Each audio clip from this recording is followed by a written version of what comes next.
Hey, what's going on, my friend? It's your favorite entrepreneur, Mirror House, coming to you live from Atlanta, Georgia. And today I'm with my brother, Gerald Bass. And today we back with another video. So I have some questions I'm going to ask my brother today. And he's going to answer these questions to the best of his ability. All right. So with that being said, let's dive straight in. So, Gerald, my first question that I have for you is, what made you say, I'm done working for someone else? Yeah, so pretty much what had me say I was done with working for someone else was pretty much when I was actually attending Georgia State University as a college student. I actually had just came back from FAMU. And I also, at the time of going to Georgia State University as a full-time college student, I actually was working a part-time job at Turner Field, which was the stadium for the Atlanta Braves at that particular time. And as well, I was in the entertainment business. Now, being in the entertainment business, I actually, at that time, was an artist myself. And while I was at Georgia State University, one of my buddies, who I actually grew up with, actually introduced me to club promotions. And I could tell you, one of the things that got me thoroughly excited about club promotions at that time was, for one, I was an artist myself, and so it was a way for me to actually be able to get my music out and be able to do more shows because they actually was going to be my company's parties. Also, I love entertaining others, and then also it was a way to be able to generate income at that particular time. And as well, I was seeing the lifestyle of the guy who actually introduced me to club promotions. He was an entrepreneur. He was a business owner. I got to see his lifestyle, that not only was he being very successful as a club promoter and an entertainer and having a successful company, but also as well, he was making a whole lot of money. Like I say, I got to see his lifestyle. He was pretty much living life pretty much on his own terms. He didn't have to necessarily answer to a boss or anything like that. And so that really got me thoroughly excited. And so I started to go hard with club promotions. I actually was promoting the club on Thursdays at this particular time called Score Sports Bar in Decatur, Georgia. And it was an artist showcase at that time. And pretty much I started to make way more money than I was actually making on my part-time job. And I was making more money than the average college student and even the average worker on a weekly basis. And around that time is when I said, you know what? I'm actually going to go full-time with this entrepreneurship and business. And pretty much since then, I've actually been a full-time entrepreneur and business owner. That was actually back in around 2009. So that's how long I've been full-time as an entrepreneur and business owner. Wow, man, that's big, bro. That's big. Making more money than you did part-time. Absolutely. Dang, bro. Yeah, I quit too if I'm doing that type of income. Yeah, starting to make a full-time income pretty much, yeah. That's good stuff, man. Good stuff. So yeah, man, question number 2 I have for you is, how important is clarity in business, or did you just figure it out as you went? Yeah, so I look at clarity in business. I look at a business as learn and earn.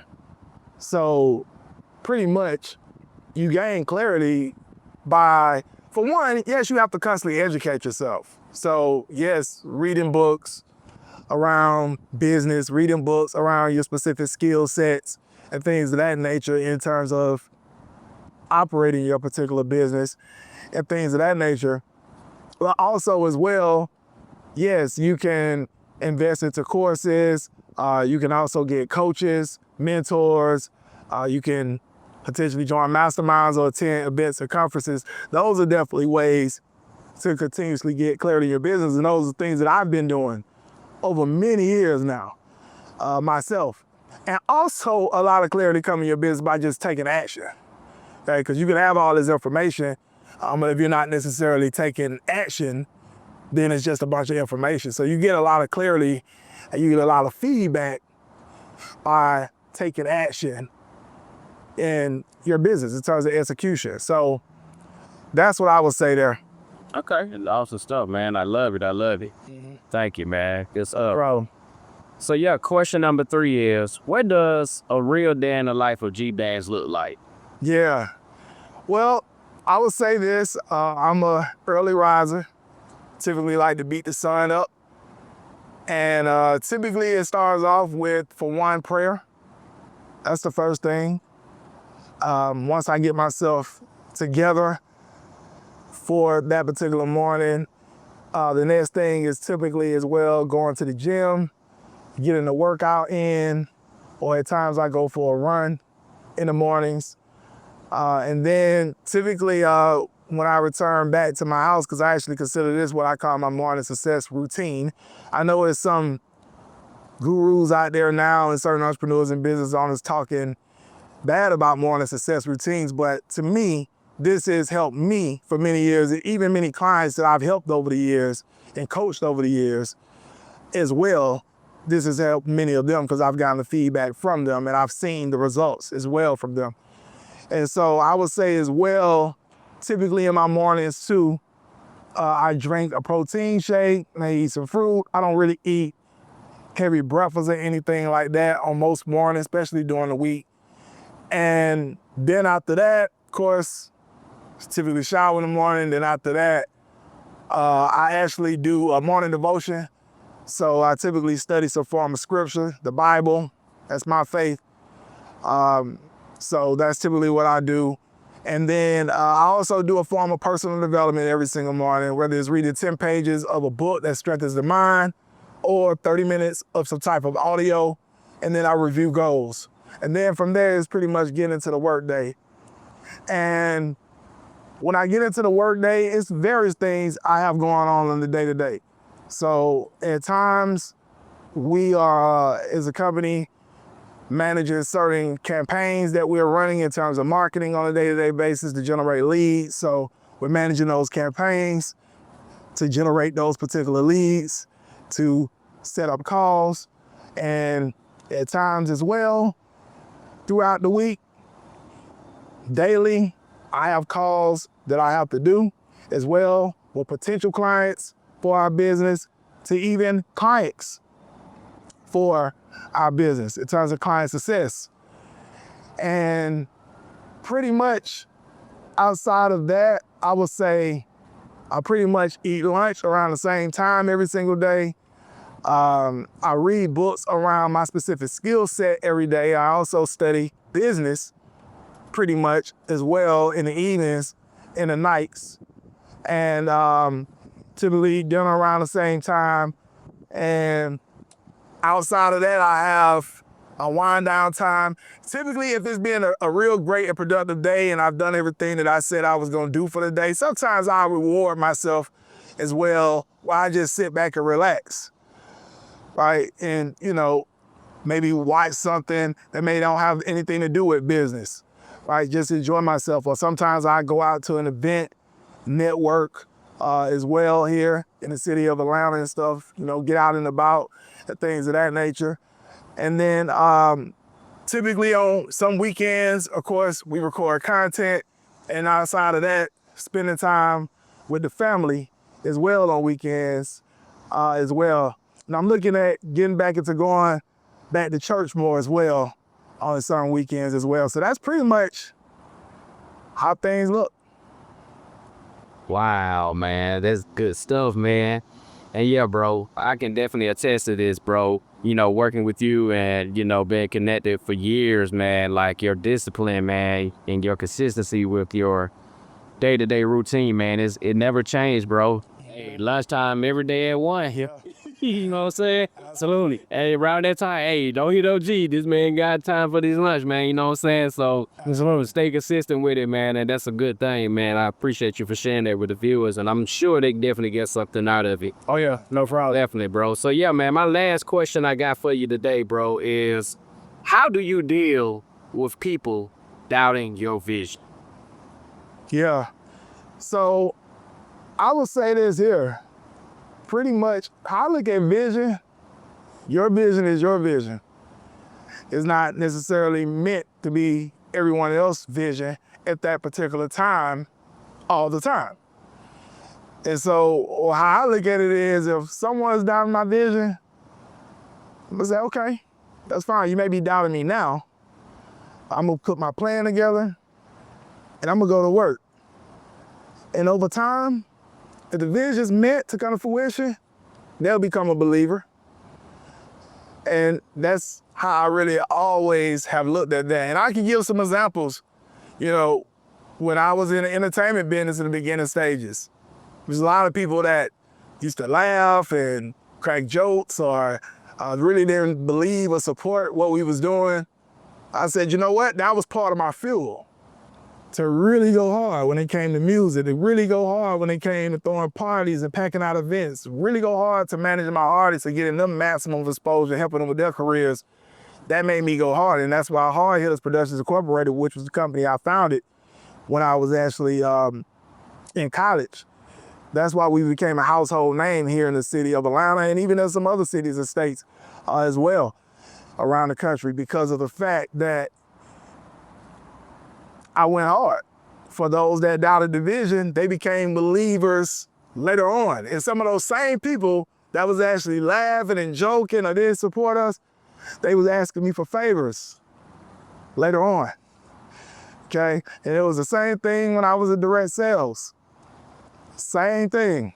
A lot of doubters. I remember me and one of my team members actually doing a presentation at a guy in his wife's house. And I knew this guy and his wife for years. Matter of fact, back when I was in the entertainment business, we wanted to go do a presentation. Well, this is when I was in the travel industry doing direct sales. And I never forget him and his wife going to the other room and kind of giggling about me and my team member doing this presentation, saying that we thought we was gonna really be majorly successful with this particular business. And we just got in the car when we pretty much was done with the presentation, and me and my team member at that time, we was like, you know what, we'll show them. And lo and behold, within 70 days, we was ranked amongst the top 5% of the income earners, me and him, in the company, who was international executives. And then, of course, I went on to become a diamond a little over a year in the company, ranked amongst the top 3% of income earners. Who was laughing in? Okay, who was laughing in? So we didn't really go in there and be rude with them or get into an argument or anything like that. We say, no, we're gonna show you through the work ethic. We're gonna show you through the action. We're gonna show you through the success and the results. And with the rise of the 1%, I could tell you this, I had meetings with certain people when I was first looking at putting this company together and wanting them to be a part of the team and stuff like that. Well, some said they potentially was gonna be a part of the team, but never really took it all the way serious. That was part of my fuel as well, to go extremely hard with the rise of the 1%. We made 6 figures in less than a year with the rise of the 1%. Now we're doing over $1 million in business in 8.5 years. We're going on 9 years now of this particular company. So at the end of the day, it's not necessarily so much about all the time people believe in your vision in the beginning stages. Do you believe in your vision? And if so, put your plan together and work your plan. Because if I had let those people discourage myself in the beginning days of the rise of the 1%, who said he was potentially gonna be a part of the team, but didn't really move forward, then we wouldn't have all the success stories we have to this day. Our website is covered with success stories, and that's not even all of our success stories that are on the website, of all the different coaches and consultants and course creators and service providers that we've impacted over the last 8.5, close to 9 years now.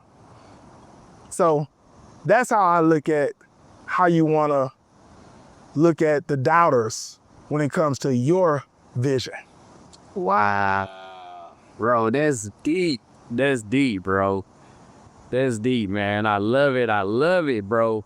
And I remember, bro, one thing you shared with me years ago, man, you know, even if you don't have your vision right now, borrow somebody else's until you're able to adapt or attain your own vision for what it is that you looking to do or seek after, you know what I'm saying? Yep. And, you know, I followed your vision, man, for years, bro, till, you know, I decided to have a vision of my own of what I wanted to do and accomplish, man. And so you sharing that, man, I hope the viewers definitely got some value from this, man. Bro, this has been a phenomenal video. Great questions, bro. I thank you for sharing and giving the people value, man. So No problem. with that being said, man, those are all the questions I have for you, bro. So any final words to the viewers, feel free. Absolutely. If you definitely got some value out of this, make sure you bang that like button. I know you got some value out of this. Make sure you bang that like button.